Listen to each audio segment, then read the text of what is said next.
From UFOs to psychic powers and government conspiracies, history is riddled with unexplained events. You can turn back now, or learn the stuff they don't want you to know.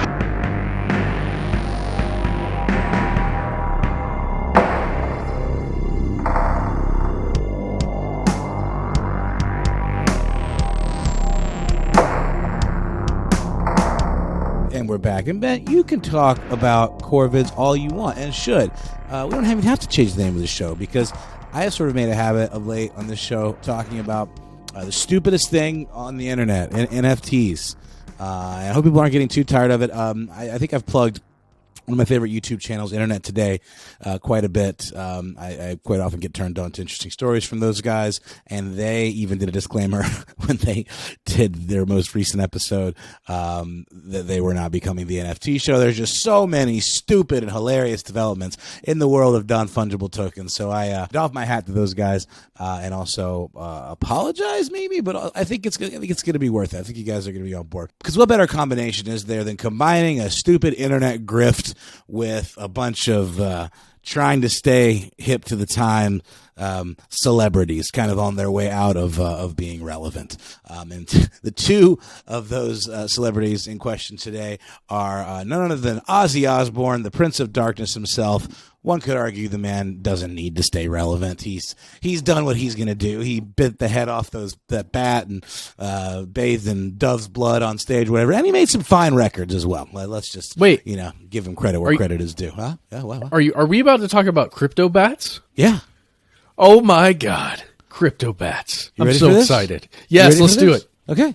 Well, we'll start with my other maybe I'll just save it, the other celebrity, because this is sort of an example of two of these celebrities kind of scrapping for internet relevance, handling something completely different, handling this debacle. Let's just call it what it is, completely differently. So the NFT bats, as we know, NFTs are limited collections of basically JPEGs most of the time, or it can be animated GIFs, they can be little videos, they can be really whatever you want. You can mint anything that is a digital asset as an NFT, and the minting process essentially creates a record on the blockchain that says, this is my thingy, and nobody else has this exact thingy. But then, there's become this culture of people like right-click saving the other people's NFTs and presenting them as their own. The people that actually bought the NFTs don't really like that, but there's not much they can do about it. So it's almost like a troll, of these people that are like, see, I have it too. I just screenshotted it. Like, no, you don't really have it. That's my crypto bat. It looks like Skeletor or Lazy Lion, or was it Bored Ape? Did you guys see that Jimmy Fallon apparently bought a Bored Ape for $250,000 and then showed it off on the Tonight Show? I'm still stuck on Pete Davidson and Colin Jost and their buddy buying the Staten Island ferry. Yes. Yes. Who was that guy we talked about? Wait, like an NFT of the Staten Island ferry? No, they bought the actual ferry. I can get behind that. And honestly, they probably who knows? I don't know how much. Do you know how much they paid? Yeah, $280,000, which seems, is a lot of money, but when you're getting a ginormous ferry, that feels kind of reasonable. Right. Yeah, and it's already got a business purpose associated with it. The thing's going to make money, hopefully? It's to ferry people, right? Presumably back and forth from they're turning it into a venue. That'd be cool. Oh yeah, make it a floating. Okay, so instantly we've listed 3 use cases for this purchase that makes it somewhat meaningful to somebody eventually somewhere. No, we have, and you're trying to get back on track, Noel. But yeah. I'm watching Ozark because the 4th season 4.1 or whatever just came out. That was the whole point of money laundering for them, was buying a boat upon which they could have a casino. I wouldn't say it was the whole point. And that launder was money. Another way to launder money. It wasn't like they were like gunning for the whole gambling. You're right. Riverboat casino. It just became another grift along the way, which is what this whole NFT thing is. Yeah, cartels should be in NFTs. Right? I completely. You know what? It is all kind of a cartel, and now Ozzy's in on it. So these crypto bats, these little guys that are, there's I think very cleverly 9,666 devil horns I'm making over here of these little guys. Some of them are like headless. They're all different. They're cute. Honestly, of a lot of the NFTs I've seen, these are kind of cool because they have kind of an 8-bit look to them, which I dig. I think we all can get behind that, like kind of a Nintendo, side scroller kind of Castlevania type vibe. I see one here that looks like a Mogwai. There's one that's like Skeletor, like I said. There's one that's wearing a little suit. They're all the same exact shape, and they all have different color schemes and color, and looks and all that stuff. I think right now they're going for around $50 or $60 a piece. But anyway, the whole point is this. Ozzy announced it, on his Twitter and on his social media, and I think with Sharon, along by his side. And a lot of these NFT launches, these drops, they are tracked, and kind of the communities that kind of jump up around them use Discord to kind of talk about it. So there's all these Discord channels. I don't really quite understand what's so special about Discord, but I've used it, and I get why people kind of like it. It's a clean interface or whatever, but I don't quite get what's so special about it. But I think maybe it's just become the kind of nerd communication platform of choice. And that's what people are using for this. So what happens with Discord is you have like a unique URL that you can, promote to, your followers or whatever. And you can have like a Discord server. We should have a Discord server, for like people listening to the show and do like live streams and things like that. So there's all kinds of uses. People obviously use it to play video games together as well, but they're also used to track these crypto NFT drops. And what happened was, apparently, I don't know exactly why, but the pre-sale, which is called the whitelist, the pre-sale for the CryptoBats NFTs opened on December 27th, and all this information was via Discord. 25 people who were there to sign up get guaranteed a CryptoBat. They get them 48 hours before the public minting process, which goes live in February. So that hasn't even happened yet. We're still talking about the pre-sale via that CryptoBats website. So this is kind of like a get in on the action before everybody else. So apparently, for some reason, they changed the URL.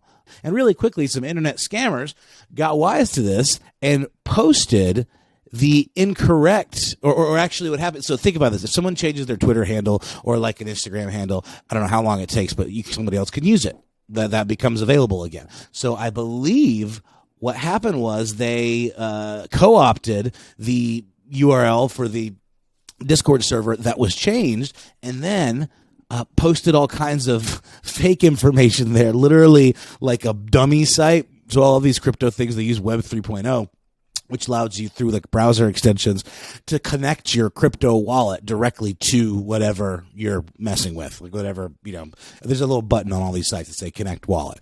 And this site did something like that, but it was like a dummy site, or like a phishing kind of thing. Like think about like an internet equivalent of one of those devices you can put in like a, ATM or a gas pump to captures people's credit card information.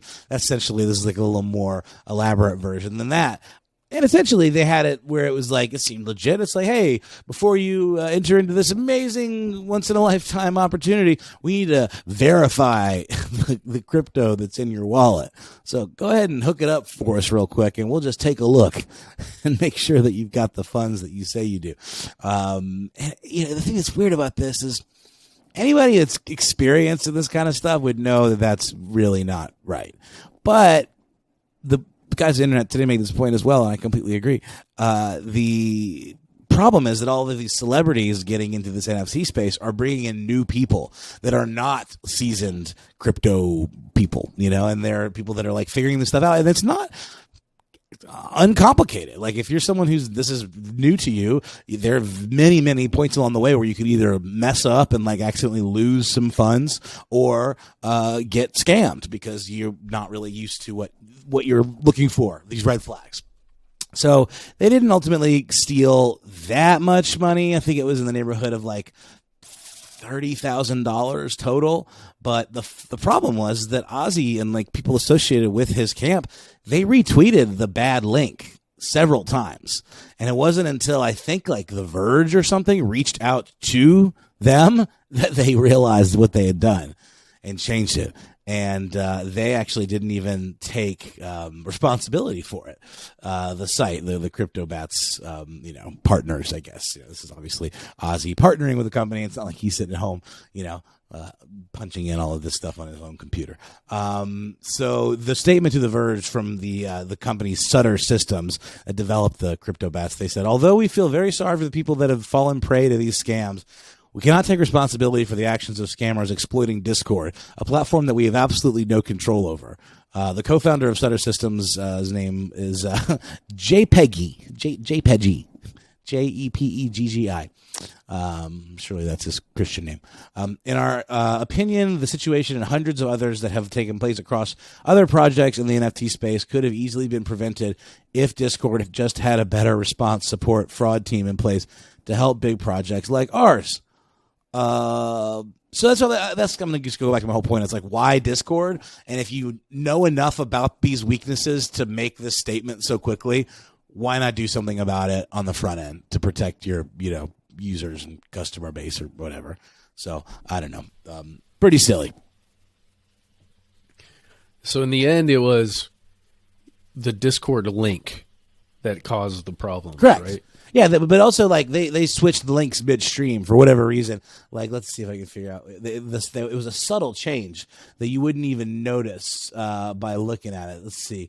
It just says here, the reporting from The Verge says it initially used the URL discord.gg.cryptobats with a Z NFT. Then it was changed to discord.gg/cryptobats with no NFT at the end. So it's it's their fault for changing it midstream, the developers. And like, if you were looking at both of those, like, I wouldn't have really clocked that they were that different. So it's the fact that they had those bad links just like circulating for like a while. I think it's kind of still ridiculous that they wouldn't take responsibility for it. I think I remember hearing that even Ozzy Osbourne had on his Twitter feed or some other social feed the bad URL Yes, up. that's right. For quite a while. That's right. Yeah. That's right. Okay. So that's, that's unfortunate. Not a great look. I will say I do think these little crypto bats are a lot cuter than the stupid lazy lions and, bored apes of the world. I've got one other one that to me is kind of a quick, positive story about this. Do you guys know who Richard Karn is? I'm unsure. You know him. Remember? I don't think so, Tim. Yeah, he's the sidekick, or the actor who plays the sidekick on Home Improvement. I believe you mentioned him on a recent Strange News or Listener Mail segment. Oh, maybe I did. I couldn't remember his name. Yeah. Yeah, Richard Karn. Yes, that's right. He played Al, the lovable sidekick Al Borland on Home Improvement. He's made a real good go of it with that character. I think he did like a series of some kind of big hardware store, TV commercials where he basically played that character. If I'm not mistaken, he did Little Smokies, those little sausages, for quite a while. Big fan of Little Smokies, for your backyard barbecue. But, some of his, representation, which seems to be happening across the board for a lot of celebrities and companies, suggests that he get in on the NFT craze. And I'm not quite sure what his thing was even going to look like. But he apparently was set to launch one, and then a lot of people hit him up directly and said, "Don't do this, Al. Don't do this. We can't lose you to the dark side." And he decided to walk it back and made a very thoughtful post that I've thought long and hard about NFTs, and I've decided it's not something I need to do. And then praying hands and heart emoji. So I just appreciated that. There's never too late to think twice. If something is, in fact, just because someone tells you it's a good idea to jump into the latest craze doesn't necessarily mean that you should do it. All to say, get excited about the upcoming stuff they want you to know, NFTs, right? Totally. Yes. They're coming. Get excited. Pre-order. I'm thinking we can make play with cryptid something. Cryptid bats. No, they need to be more than just bats. We'll talk it through with our representation. But Brian Eno is one of my favorite record producers and just an incredible smart, creative dude and futurist. He used a really great word that I'd never heard before. He very Britishly and slyly said that it's sweet that artists can have their own cute little version of financialization. And financialization is apparently a British kind of parlance, meaning it's a term sometimes used to describe the development of financial capitalism during the period from 1980 to the present, in which debt to equity ratios increased and financial services accounted for an increasing share of national income relative to other sectors. Sounds like arbitrary wordization, if you ask me. That I is don't such disagree. a whimsical term. Very Humpty Dumpty. Yeah. So keep in mind the stuff they don't want you to know. Badger NFTs coming sometime in 2022. Badger bags. Accepted only in bedbugs. So get in on the ground floor today. Yep, which is a brand new coin, which will be introduced in the year after the NFTs, which are only. Or you can pay with avocado or lime NFTs. As long as they're produced by someone who's not a drug cartel. Now, Matt, I really appreciated your story and your personal share there about your lime period. But I got to say, a lime is a lot cheaper than an avocado. Sometimes. It depends on the market. It depends on the state, too, here in the U.S. That's a good point. You know, And you're right, limes just sometimes are out of season. There are periods where you can't find limes. So they are there's a scarcity to those as well, kind of like NFTs. They're like the NFTs of the fruit kingdom. Just like it. Because there is such a thing as the fruit kingdom. I didn't just make that up entirely. I have a book about that on my phone. You have a book on your With phone? my son. Yep. Oh, man. Well, the future's weird, guys. Let's take a beat to consider our place in the universe, and then we'll be back with another piece of strange news.